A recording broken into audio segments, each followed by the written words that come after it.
Welcome back to the Josefa Salinas Show. We are celebrating dynamic, amazing, powerful, wonderful women this month.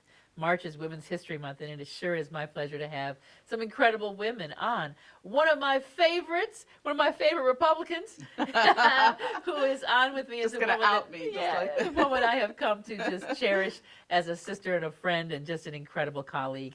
Tami DeVine, president of Crown City Network. Welcome to the show. Thank you, Josefa. I'm honored to be here. It's really wonderful to have you on so many levels, because you do such an incredible thing with your network and bringing the whole idea of television to a reachable audience, to the general public that want to get to it. You are mentoring a lot of young people at your network, and then we're talking about joining some forces and reaching an even wider audience. But what led you into television?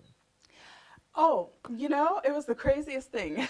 I was in college. I thought I was going to do secondary music education. And really? Yeah. And I did a field training because I'm classically trained, vocally, piano, and all of that.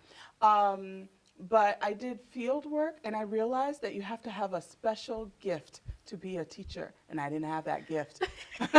Really? Did not have that gift. And so I was taking some communications classes. We were watching television, and I was like, ooh, I like that. This is fun. And then I watched the news one night. I saw them reporting. I was like, I can do that. That's what I want to do. So I did. And they didn't have a journalism program. I was in communications at my college, but a professor had connections at the CBS and the Fox affiliates in downtown Chicago, helped me get internships there. From there, I worked at WLS, the ABC, went into reporting at a CBS affiliate in Hazard, Kentucky, which was awesome. Then went to the NBC affiliate in Lexington, and then came out here.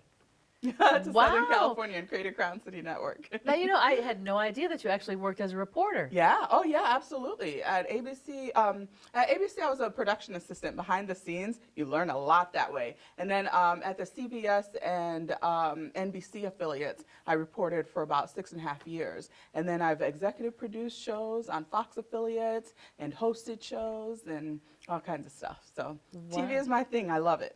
So what led you to decide to do this kind of television, where you're actually running a facility that where people, like, I think it's high school or college or both that come in? Both. I train everybody. I've trained people as young as 6 years old to do TV news. Really? Yeah, help them create their own shows and everything. It's so much fun watching them get it, watching that light bulb go on over their heads about how to report, how to tell a story visually. It's just a lot of fun.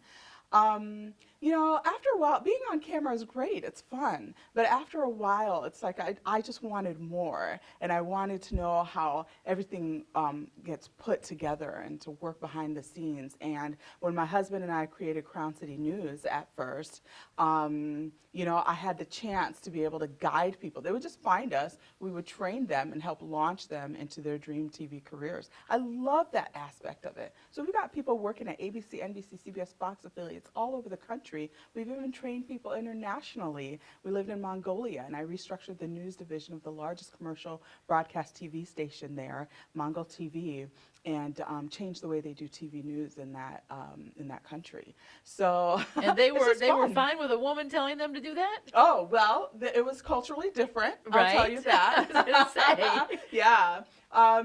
But ultimately I was hired to do something, and that was my mission, and I got it done.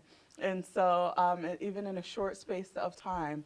And so, when somebody asks you and pays you to do what you've agreed to do, right, then you just got to figure out a way to do it, no matter what the cultural challenges may be.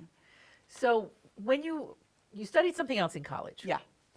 But then ended up doing an internship at a television station. So how did you get them to accept you as an intern when it wasn't necessarily the field that you were studying?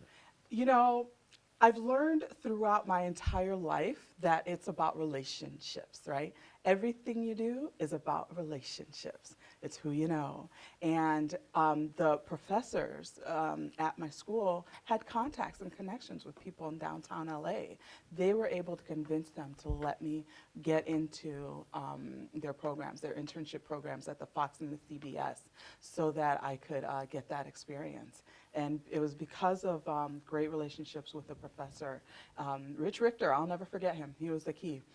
to get my foot in the door at those affiliates.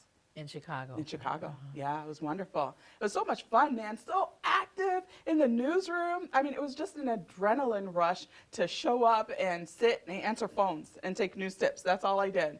And after a while, they get to know you, they trust you. They would let me go out on news stories. And so that was amazing. And then when I started working at the ABC, they let me go out on news stories a lot. So I was able to put together a reel, right, a demo tape of me in the field going, hey, this isn't my story, but I'm going to pretend like it's my story. So that's how you do it. Right, you put together that tape, and you make friends with I make friends with everybody. So I was friends with the photographers, I made friends with the editors, and told them what my dreams were. There was even a reporter, Kent Ninomiya, who helped me learn how to write properly for broadcast television. And to this day, the things that Kent told me, I tell people to do in television here. And so that really stuck with me. So it's just a lot of fun. Give me a top tip. On news writing? For television, so that when you deliver. Write actively. Never write in the passive voice. It's boring and people will switch off. So you need to say, the dog jumped the fence, not the fence was jumped by the dog. That's my biggest example that I train people to do all the time. Write in an active voice. It goes a long ways to keeping people's interest. And then I would imagine that works well in just general conversation and in public speaking, because I know you do a lot of public speaking now. I do.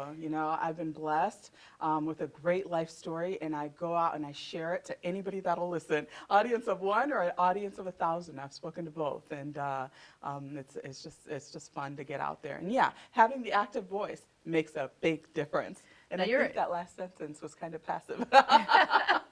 Then you're a mom. I am a mom, yeah. Having an active voice with your kids. How does that transfer? Right, with your active kids, there you go. Oh, that goes a long way, especially when you have a 4-year-old who's like super independent and just is going. It's like, stop, right? Stop now, stop right here, right? You gotta have that. Son, you should be stopping now. Doesn't work very well. When you have a 4-year-old trying to run into traffic, yeah, you have to be very direct. Like, what did I say? Exactly. I do the counting. We do the counting at my house. We do that too. They are. You explain it once. What happens when I get to 3? When I get to 3, when I get to 3, big trouble, right? Pow, pow. So don't even let me get to 2. All I have to do is go 1. Yep. 2. 1, they kind of look. 2, they're looking to see how serious you are. And if they see that look on your face, stops. Everything stops immediately. Yep. Well, you have such an interesting life story, and there's a documentary out about your life story. Yeah. And I would like you to stick around so that we can talk about Iron Chain, Last Hope, and the journey of Tami DeVine. Sounds great. I can't wait to share it. We'll be right back with more on Tami DeVine right here on the Josefa Salinas Show.